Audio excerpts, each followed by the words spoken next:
आइए बच्चों, इस वक्त हम पाठ पढ़ रहे थे प्रकाश का परावर्तन तथा अपवर्तन। तो इसी पाठ से संबंधित कुछ आंकिक प्रश्न हैं जो करने हैं। इन प्रश्नों को जो है अच्छी तरह से समझें। अब आंकिक प्रश्न है तो सूत्र भी होंगे, तो इस पाठ से जितने भी संबंधित सूत्र थे वो हमने यहाँ लिख रखे हैं। तो इन सूत्रों को एक बार आप फिर से देख लें। वैसे हमने जो है करा भी दिए हैं आपके लिए, पहले फिर से देख लीजिए यहाँ पर। तो पहला सूत्र है R=2F। ये किससे संबंधित है आप जानते हैं अच्छे से, दर्पण से संबंधित है ये सूत्र। ठीक है, ये किससे संबंधित है? दर्पण से संबंधित सूत्र है ये। अगर हमने ये C कह दिया इसके लिए तो R कहाँ होगा? अगर ये C कह दिया यहाँ तब F कहाँ होगा बताइए?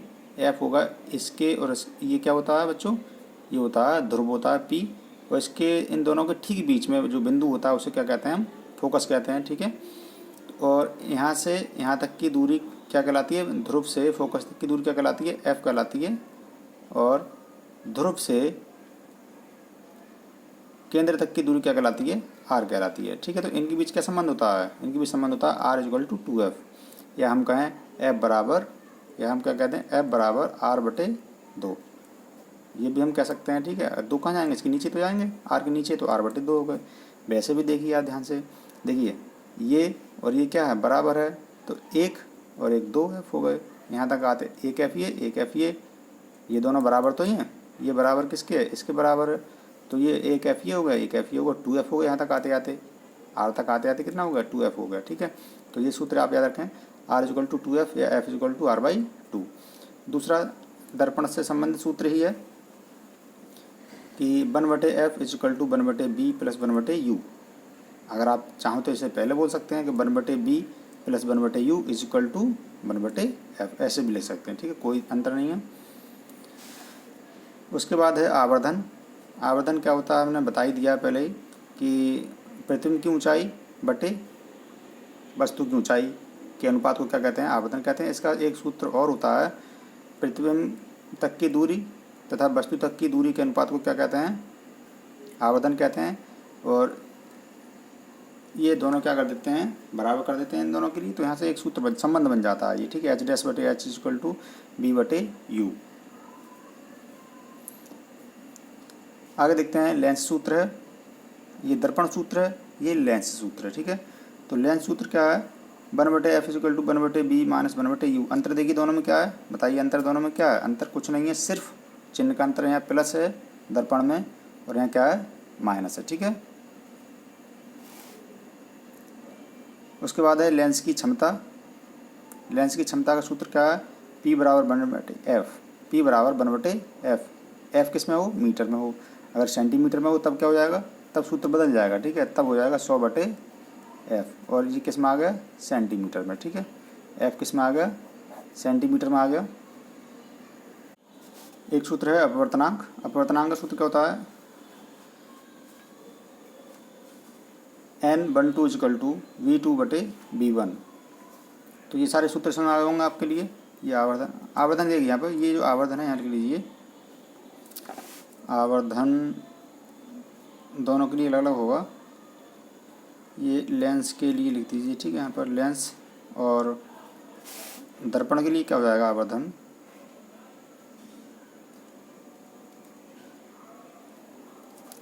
आवर्धन किसके लिए?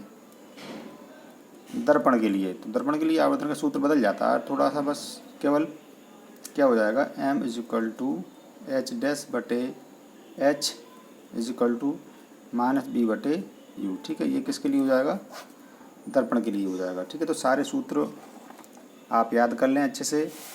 जिन बच्चों ने नोट नहीं किए हैं वो अभी नोट कर लें। तो चलिए स्टार्ट करते हैं आंकिक प्रश्न। जितने भी आंकिक प्रश्न कराने हैं वो हमने पहले से ही नोट कर लिए हैं ताकि वीडियो जो है ज़्यादा लंबी ना हो। तो पहला है, एक उत्तल दर्पण की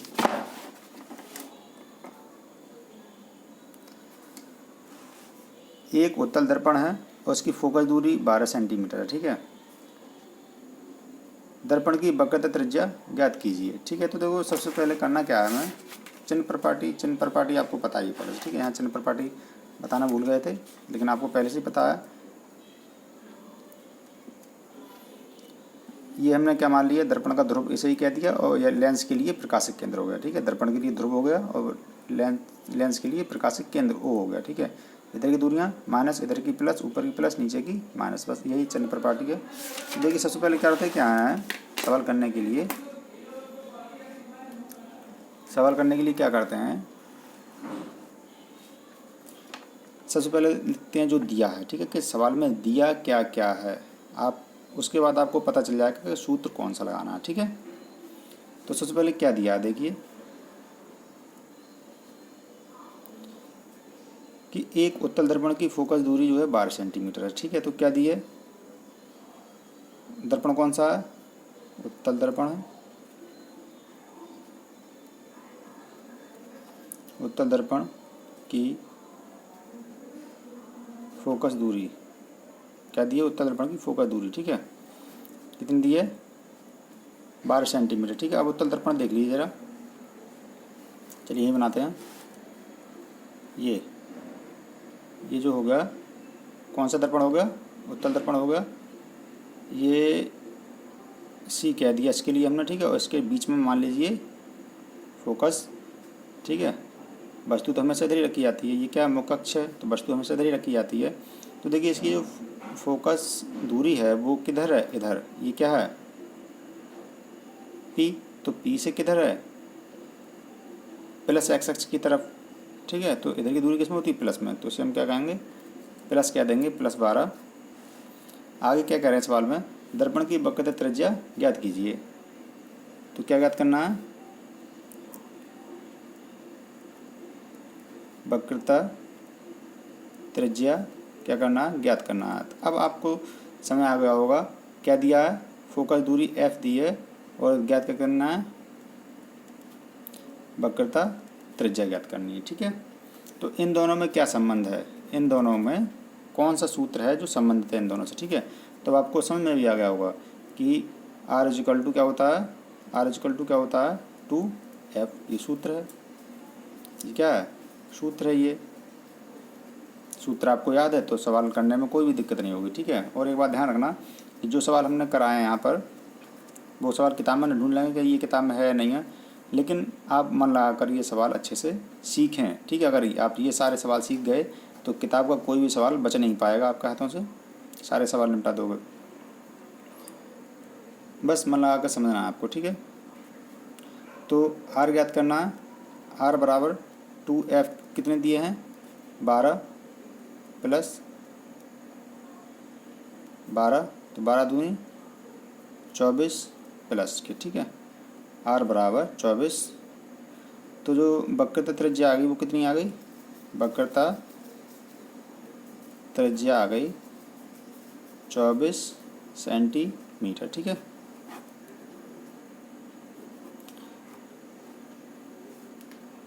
उम्मीद करते हैं अच्छे से समझ आ गया होगा।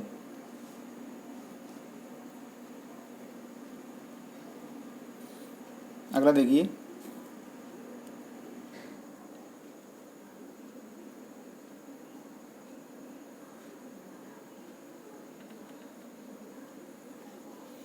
अगला सवाल देखते हैं। एक दर्पण है, अब ध्यान से देखिए ज़रा, इसमें उत्तल दर्पण या अवतल दर्पण का नाम नहीं लिया जा रहा है, क्या है, एक दर्पण है जिसकी वक्रता त्रिज्या -10 सेंटीमीटर है। अब आप जानते ही हैं कि माइनस में कौन से दर्पण की वक्रता त्रिज्या होती है, बताइए, माइनस में किसकी होती है वक्रता त्रिज्या। चलिए ये इधर देखिए, दर्पण है, ठीक है। दर्पण दो ही प्रकार के होते हैं, एक उत्तल दर्पण और एक अवतल दर्पण। ये उत्तल दर्पण आपको दिखाई दे रहा है यहाँ पर कि ये उत्तल दर्पण है, ये क्या है, उत्तल दर्पण है यहाँ पर, ठीक है। अब अवतल देख लेते हैं यहाँ पर। अवतल क्या होता है, अवतल की स्थिति इस तरह से होती है,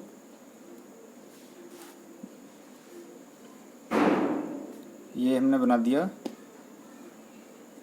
मुख्य अक्ष, ये ध्रुव P, ये हमने C कह दिया, इसके बीच में आप क्या कह देंगे, F कह देंगे, ठीक है। तो देखो ध्रुव के बाईं ओर जितनी भी दूरियां होती हैं वो किस में होती हैं, माइनस में होती हैं और दाईं ओर जितनी दूरियाँ होती हैं वो किस में होती हैं, प्लस में होती हैं। ठीक है, ये तो आप जानते ही हैं, ऊपर की प्लस और नीचे की माइनस, जो चिन्ह प्रपाटी है उसकी बात कर रहे हैं हम। तो इधर किस में होंगे, माइनस में होंगे। ठीक है, तो इसकी वक्रता त्रिज्या कितनी है, माइनस, तो इधर की माइनस में है, इसलिए क्या होगी, ये दे रखी है -10 सेंटीमीटर। ठीक है, तो देखिए इस दर्पण का नाम बताइए। अब आप समझ गए होंगे ये दर्पण कौन सा है। ठीक है, लिख देंगे, हम जानते हैं कि अवतल दर्पण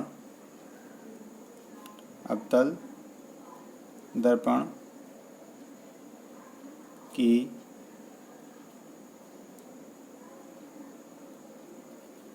फोकस दूरी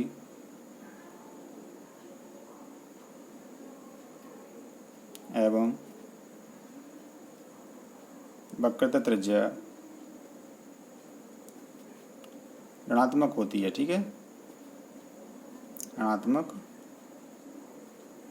होती है, अतः ये अवतल दर्पण है। ठीक है, समझ गए होगे अब आप अच्छे से, ये कौन सा दर्पण है, अवतल दर्पण है। ठीक है, अगला सवाल देखते हैं। एक दर्पण की वक्रता त्रिज्या -12 सेंटीमीटर है, तो ये दर्पण कौन सा हो गया, अवतल दर्पण हो गया। ठीक है, फिर से कौन सा, ये अवतल दर्पण हो गया। तो क्या दिया, फोकस दूरी दी है -12 सेंटीमीटर है, लिख देंगे। ये दर्पण कौन सा हो गया, अवतल दर्पण हो गया। ठीक है, इसकी फोकस दूरी याद कीजिए, नहीं है, वक्रता त्रिज्या दे रखी है। ठीक है, क्या दी है, वक्रता त्रिज्या दे रखी है, वक्रता त्रिज्या रखी -12 सेंटीमीटर। फोकस दूरी क्या करनी है, ज्ञात करनी है। तो बहुत ही आसान है, वही सूत्र पहले सवाल में लगाया था वही लगा दे रहे हैं हम, कि एफ आर इक्वल टू क्या होता है, 2f। ठीक है, तो f आपको ज्ञात करना है यहाँ पर। अब क्या ज्ञात करना है आपको, f ज्ञात करना है। तो f के साथ जितनी भी चीज़ हैं वो किधर ले जाएंगे हम, दूसरी तरफ। ठीक है, तो r बाई कितने हो जाएंगे, 2, इधर क्या बचा, f बचा। मान लगा दीजिए, r के जगह कितना लगा दें, 12, माइनस के 12 लगा दिए बटे 2f, 2 छिक 12, तो f बराबर कितने आ गए, माइनस के 6 सेंटीमीटर। ठीक है, ये क्या आ गई, फोकस दूरी किसकी, अवतल दर्पण की फोकस दूरी कितनी आ गई, -6 सेंटीमीटर। ठीक है,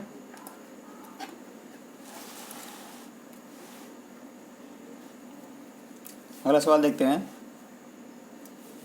अगर कोई भी सवाल समझ में नहीं आता तो पूछ जरूर लेना। ठीक है, उसे हम दोबारा समझा देंगे आपके लिए।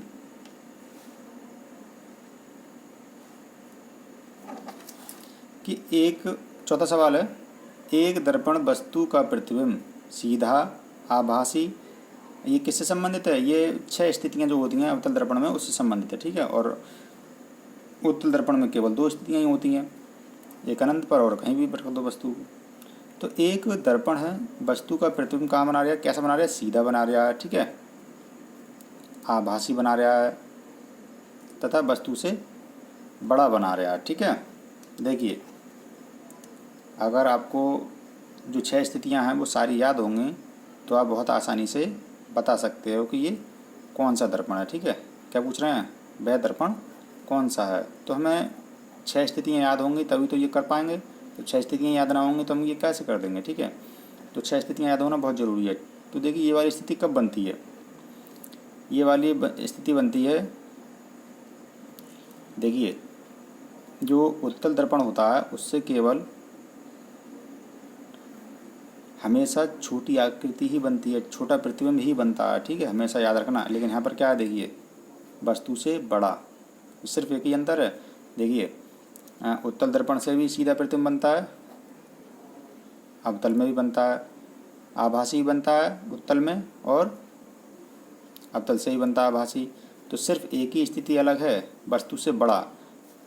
उत्तल में क्या होता है, उत्तल में जो प्रतिबिंब बनता है वो वस्तु से छोटा बनता है हमेशा, ये दोनों कंडीशन के साथ साथ छोटा बनता है। लेकिन जो अवतल में बनता है वो जो छठी स्थिति है, जो बता रहे थे हम कि बहुत पूछी जाती है ये वाली स्थिति, छठी वाली, छठी स्थिति जो है बहुत पूछी जाती है।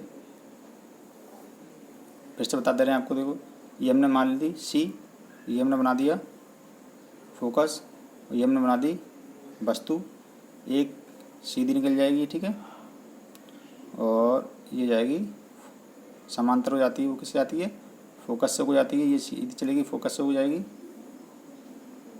ठीक है, और एक किससे आएगी, एक सी से हो जाएगी, इससे ये गई, ठीक है, ये इधर गई और इधर वापस, तो ये वापस की स्थिति है, ठीक है। तो इसे जब हम पीछे की ओर हटाते हैं डेड डैश करके जब हटाते हैं तब ये क्या होता है, कहीं ना कहीं मिल जाती हैं, जहाँ मिल जाती हैं वहाँ क्या बनता है, आभासी प्रतिबिंब बनता है, ठीक है। आभासी क्यों बनता है, क्योंकि ये डेड डैश करके मिलाई गई हैं दर्पण के पीछे। तो ये जो स्थिति है, देखो वस्तु इतनी बड़ी ए बी और प्रतिबिंब कितना बड़ा, बहुत बड़ा, ठीक है, ए डैश बी डैश। तो ये देखिए सीधा है, आभासी भी है और वस्तु से बड़ा है, तो दर्पण कौन सा हुआ, अतः ये अवतल दर्पण होगा, ठीक है। अगला सवाल देखते हैं। एक अवतल दर्पण के सामने 30 सेंटीमीटर दूरी पर एक वस्तु रखी है, दर्पण अवतल है। बहुत ही आसान से सवाल है, ठीक है। अगर आपको आसान सवाल सीख गए तो कठिन सवाल भी कर ले जाओगे, तो इसलिए हम सिर्फ एक ही तरीका बताते हैं कि आसान से कठिन की तरफ चलें, कठिन से आसान की तरफ ना चलें, ठीक है। सबसे पहले सरल सरल सवाल करें, उसके बाद कठिन सवाल करें, ठीक है। जब आपको सरल सवाल आ जाएंगे तो कठिन करना भी सीख जाओगे। एक अवतल दर्पण के सामने जो है 30 सेंटीमीटर दूरी पर, तो ये क्या दिया है देखिए, 30 सेंटीमीटर दूरी पर तो दूरी दी है, वस्तु की दूरी, वस्तु रखी है तो वस्तु की दूरी किससे लिखते हैं, यू से लिखते हैं। दर्पण कौन सा है, अवतल, तो अवतल के सामने ये पी है, यू जो कितना दिया है -30 सेंटीमीटर, ठीक है, तथा इस वस्तु का प्रतिबिंब भी 30 सेंटीमीटर दूरी पर बनता है, तो बी बराबर भी 30 सेंटीमीटर। अब देखिए यहाँ पर ध्यान दीजिए जरा, तो इसका जो चिन्ह माइनस में हो जाएगा क्योंकि इधर ही बनेगा प्रतिबिंब, ठीक है, 30 सेंटीमीटर दूरी पर। तो ज्ञात क्या करवा रहे हैं, तो प्रतिबिंब का आवर्धन ज्ञात कीजिए, लीजिए m ज्ञात करवा रहे हैं, ठीक है। तो ये स्थिति आप अच्छी तरह से जानते हैं, ये अवतल दर्पण की स्थिति है कि जब वस्तु कहाँ रखी हो, सी पर रखी हो, यही है ना। यहाँ वस्तु जब रखी होती है तो किरण सीधी आती है, ये एफ बना दे रहे हैं, ये सी, तो एक किरण ये चली गई, ठीक है, और एक किरण फोकस से जाएगी और फोकस से जाने वाली किरण कहाँ हो जाएगी, ये इधर वापस आएगी, ठीक है। तो ये दोनों किरण कहाँ कट गई, यहाँ कट गई, तो ये प्रतिबिंब यहाँ बन जाएगा, जितना बड़ा ये है उतना ही बड़ा बनता है, आप जानते हैं अच्छे से।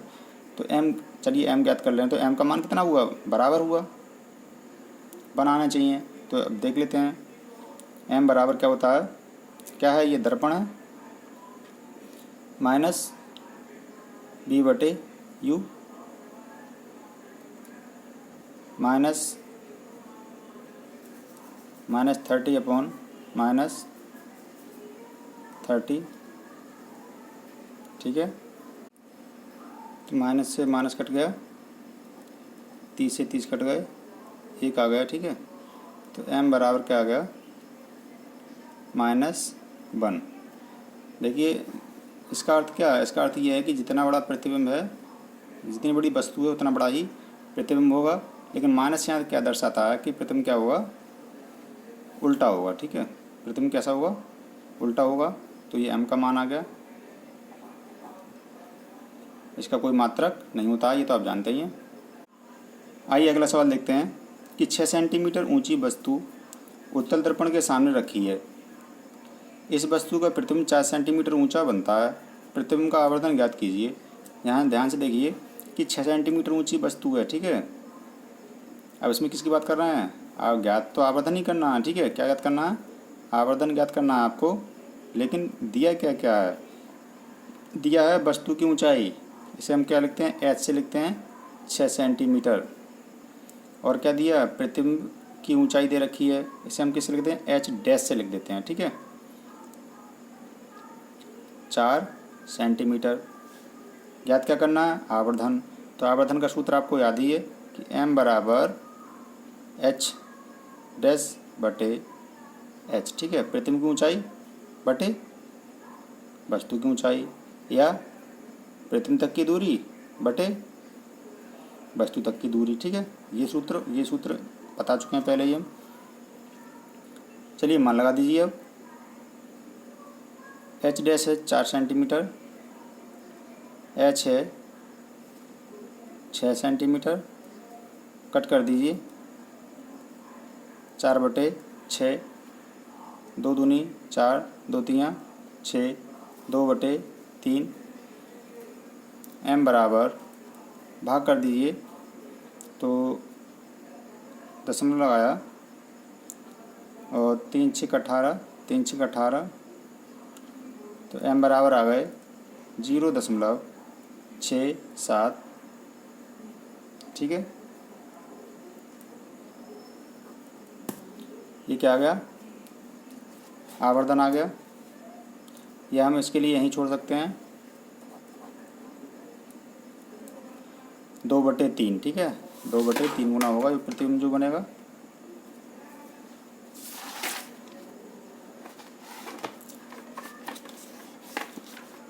आइए अगला सवाल देखते हैं कि 25 सेंटीमीटर फोकस दूरी वाले अवतल लेंस की क्षमता क्या होगी। क्या पूछ रहे हैं? लेंस की क्षमता। तो लेंस की क्षमता का सूत्र आप जानते ही हैं, ठीक है। यहाँ दिया क्या है? यहाँ दिया है 25 सेंटीमीटर फोकस दूरी। तो फोकस दूरी f दे रखी है 25 सेंटीमीटर। 25 सेंटीमीटर फोकस दूरी दे रखी है। कौन सा लेंस है? अवतल लेंस है, ठीक है। इसकी क्षमता क्या हुई? अवतल लेंस की फोकस दूरी माइनस में होती है, तो क्षमता याद करनी है p। सूत्र आप जानते ही हैं। अगर सेंटीमीटर में दे रखा हो सूत्र तो वही लगा देना सीधे सीधे, सेंटीमीटर वाला। सेंटीमीटर में जब होगा तो 25/f लगा दीजिए, ठीक है। 25/f। अब ये f किस में हो गया? सेंटीमीटर में होगा, ठीक है। अगर 1/f लगाते, सूत्र में लिखाया है वो 1/f के रूप में लिखाया है, पता है, तो 1/f लगाते तो यहाँ पे सीधे सीधे किस में लगाते? मीटर में। तो इसे मीटर में बदलना पड़ता पहले हमें, ठीक है। इसलिए हमने इसको मीटर में नहीं बदला। मान लगा दीजिए अब। तो 100/25, 25 चौक 100, तो p बराबर कितनी आ गई? 4 डायोप्टर। ये क्या आ गया? लेंस की क्षमता आ गई, ठीक है। माइनस लगा दीजिए क्योंकि माइनस था, ये माइनस के 25, ठीक है। तो -4 डायोप्टर, ठीक है। ये किसकी आ गई? अवतल लेंस की क्षमता आ गई। अब एक लेंस की क्षमता जो है 5 डायोप्टर है। एक लेंस की क्षमता यहाँ रह गया था, चलिए लिख दिया। एक लेंस की क्षमता जो है 5 डायोप्टर है। इसकी फोकस दूरी ज्ञात करनी है। यही बताइए कौन सा लेंस है, बता देंगे। लेंस भी बता देंगे कौन सा है, ठीक है। चलिए हल करते हैं। सबसे पहले दिया क्या है? दी है लेंस की क्षमता कितनी? 5 डायोप्टर। डी मतलब डायोप्टर। इसकी फोकस दूरी ज्ञात करनी है। तो एफ क्या कर दिया हमने? क्वेश्चन मार्क कि एफ ज्ञात करना है, लेकिन सूत्र तो हमारा वही रहेगा। कौन सा रहेगा? कि P बराबर 1/f, ठीक है। तो इसका जो आंसर निकल कर आएगा वो किस में आएगा? मीटर के रूप में आएगा, ठीक है। आपको पता ही है। तो हम मीटर में न लेके आएंगे, किस में ले आएंगे? सेंटीमीटर में लाएंगे। तो क्या लगा दे रहे हैं? 100/f, ठीक है। तो P बराबर, अब ये सेंटीमीटर में ही लगा आ जाएगा। P कितना है? तो F यहाँ से आएगा, देखिए F इधर ले जाइए, 100/ क्या हो गया? P इधर आ जाएगा, ठीक है। अब मान लगा दीजिए। चलिए यहाँ करते हैं। F बराबर 100/5 डायोप्टर, ठीक है। 5 दूनी 10 और ये 0 बचा, 0 लगा दिया। तो F बराबर कितने आ गए? 20 सेंटीमीटर। अब ये देखिए प्लस में, ये प्लस में। एक लेंस की क्षमता है, इसकी फोकस, अब ये किस में आ जाएगा? चूँकि एफ फोकस दूरी जो है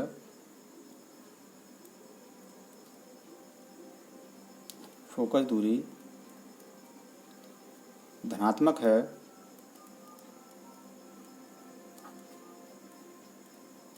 इसलिए यह उत्तल लेंस है। ठीक है,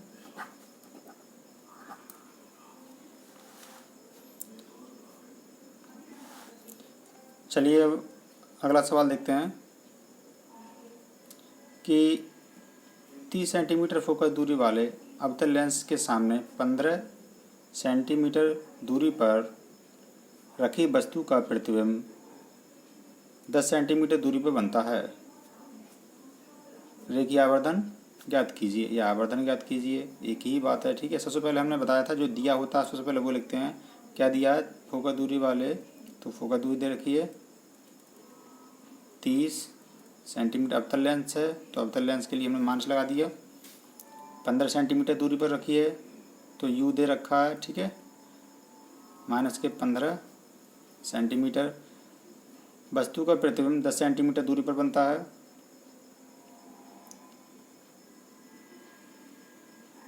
वस्तु का प्रतिबिंब कहाँ बनता है? 10 सेंटीमीटर दूरी पर बनता है। तो बी बराबर 10 सेंटीमीटर। आवर्धन ज्ञात करना है, एम ज्ञात करना है। ठीक है, तो देखिए आवर्धन ज्ञात करने के लिए केवल यू और वी ही काफ़ी हैं। ये तो आपको धोखा देने के लिए दे रखा है, लेकिन आप धोखा ना खाएं, सिर्फ सूत्र पर ध्यान दें। तो सूत्र क्या है? एम बराबर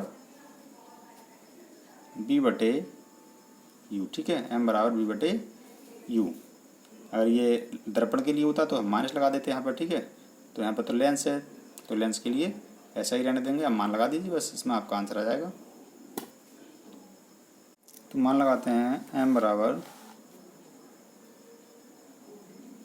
वी का मान 10, यू का मान -15। तो एम बराबर 5 दूनी 10, 5 तियाँ 15। तो 2 बटे -3, ये क्या आ गया? आवर्धन आ गया। चलिए इसके आगे के जो सवाल रह गए हैं अभी 4-5 सवाल, 5 सवाल अभी और हैं, उन्हें हम अगले वीडियो में देखते हैं।